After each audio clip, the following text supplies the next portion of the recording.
In this video, I'm going to show you how to sharpen and maintain gouges for optimal carving performances. Whether you're restoring an old gouge, fixing a poorly shaped factory edge, or just doing regular maintenance, this technique will help you achieve a razor-sharp edge. In the case of this gouge, the factory hollow grinding and the honing that followed were not done well and left the gouge with a subpar edge.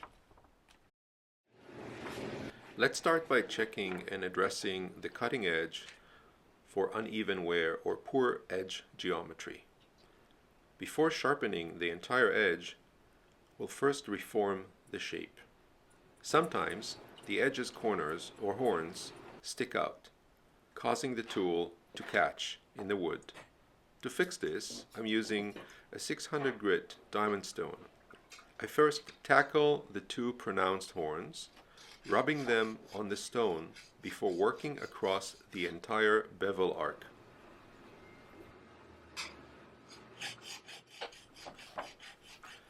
Notice how I probe for the right angle to sharpen the gouge's bevel. I lay the tool flat, then pivot it until the bevel fully touches the stone. I rotate the gouge back and forth over the diamond surface to erode the steel uniformly, reducing the horns in the process.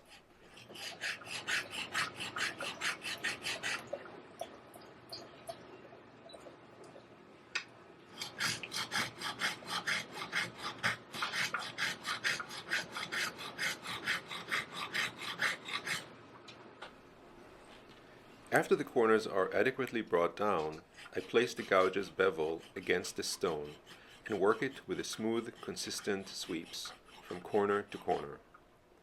The goal is to create a slightly cambered edge, a gentle arc, where the high point is at the center of the flute.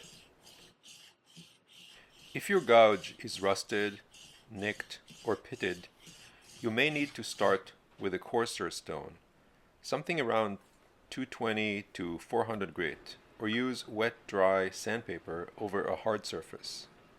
Gently work up to 600 grit to refine the edge.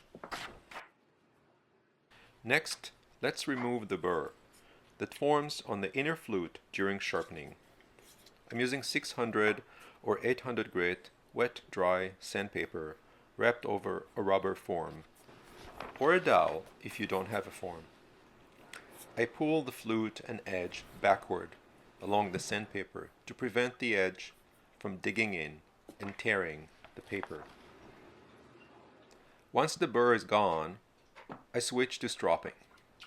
I lay a piece of leather charged with a stropping compound flat on the workbench and strop the bevel. Use smooth strokes from corner to corner, maintaining a cambered profile. Then, I wrap the form with leather and repeat the process, again pulling the edge backward to protect the leather and maintain a clean edge. This final step polishes the edge and removes any remaining microburrs. To keep your gouge sharp, strop the bevel and the flute regularly. If the edge feels dull, use 600 to 800 grit wet dry sandpaper to refresh the bevel, followed by stropping. Avoid using your gouge on extremely hard woods, and try not to drop it. It doesn't take much to chip the edge.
properly sharpened gouge makes carving smoother and more controlled.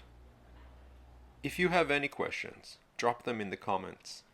I would love to hear from you. Thanks for watching.